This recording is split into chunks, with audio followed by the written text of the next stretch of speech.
Jungle.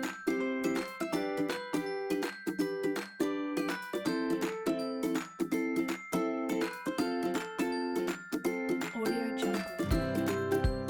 Selamat malam, kami dari kelompok 6 akan menjelaskan tentang shared memory programming dan distributed memory programming. Saya Clarissa Syayutika, teman saya Yafi Setio, dan satu lagi Gede Agung Brahmana. Pertama, saya akan menjelaskan shared memory programming.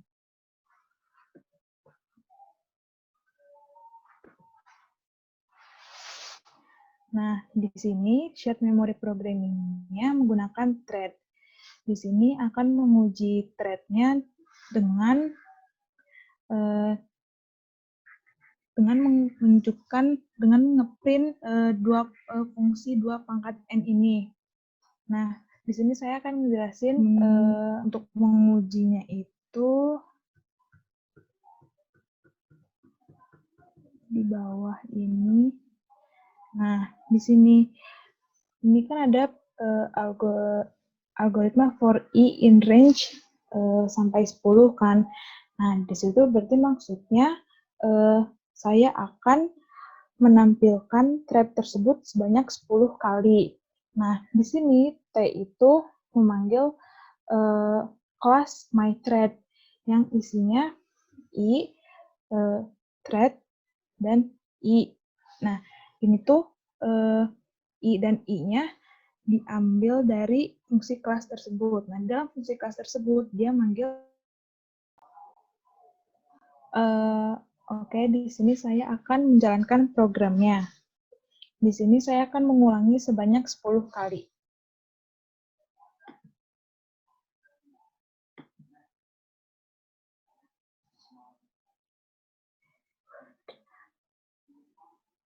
Nah, di sini tuh dia bakalan ngeprint sebanyak 10 kali.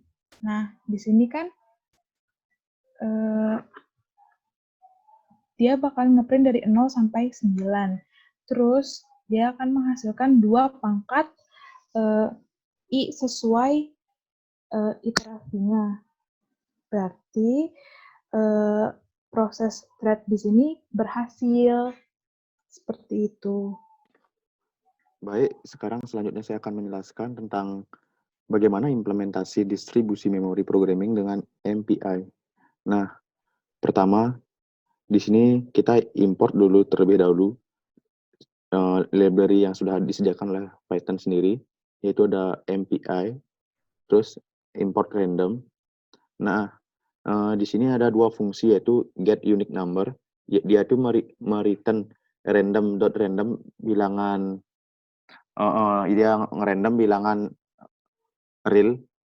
Terus ada multiply with 2a, yaitu return nilai pangkat 2. Terus di sini tuh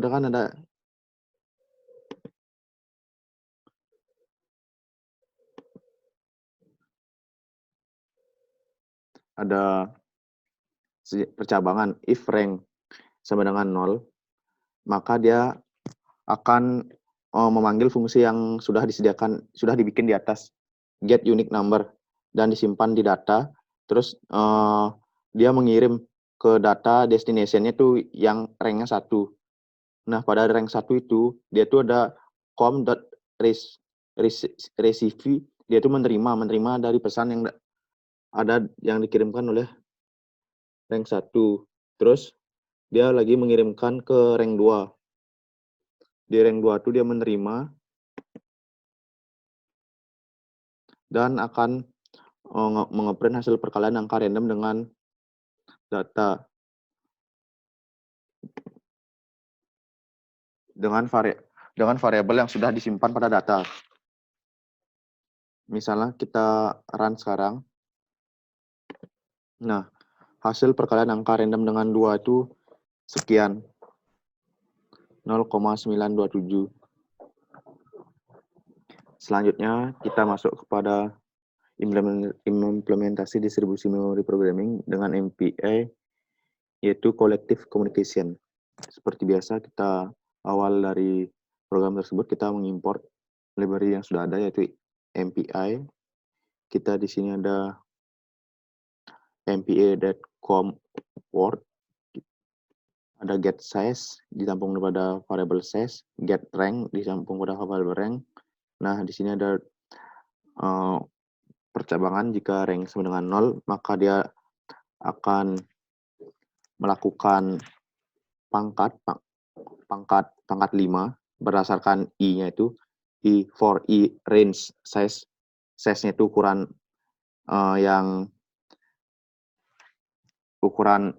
berapa kali bakalan dia melakukan perulangan. Jika ranknya tidak sama dengan 0, akan kosong. Terusnya dia akan mengoperate rank dan datanya. Nah, hasil run-nya seperti ini.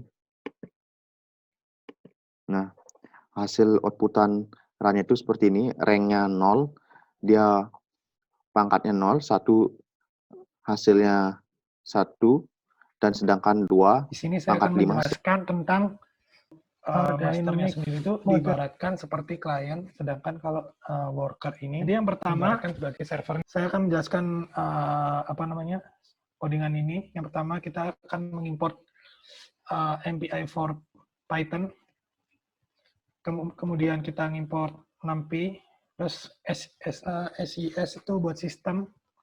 Nah, di sini nih kita memanggil metode dari MPI itu namanya com_self_spawn, itu digunakan untuk menghubungkan dengan file worker.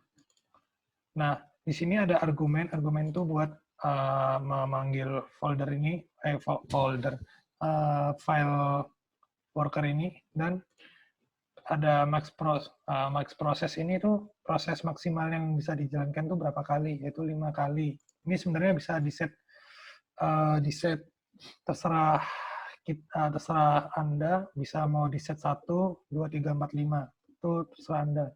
Kemudian di sini ada n ini digunakan untuk menyimpan array yang berisi dengan nilai 100 dan bertipe integer.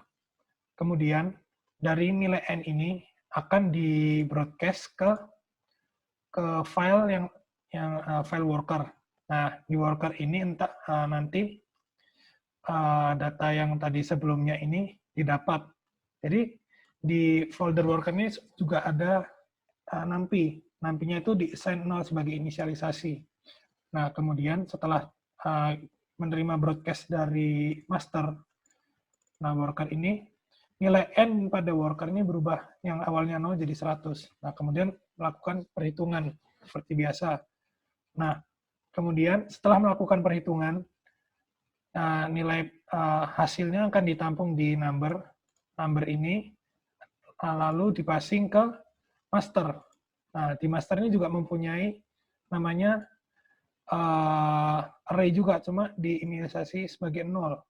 Jadi seperti berkebalikan. Kemudian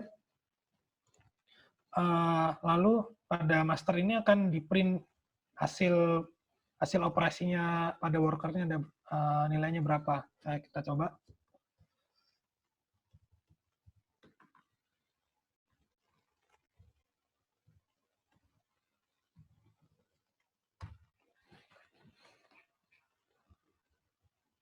Nah, di sini di sini hasilnya terlihat yaitu 25,50004. Jadi maksudnya max proses ini adalah, kalau yang saya amati itu adalah kayak mengalihkan operasi satu kali yang dilakukan pada worker. Jadi misalnya di worker ini ada operasi penjumlahan 1 tambah 1. 1 tambah 1 sama dengan 2. Nah, kemudian pada max proses ini ada 10. Berarti 2 kali 10. Hasilnya akan berubah, bukan 2, yaitu jadi 20. Nah, seperti itu.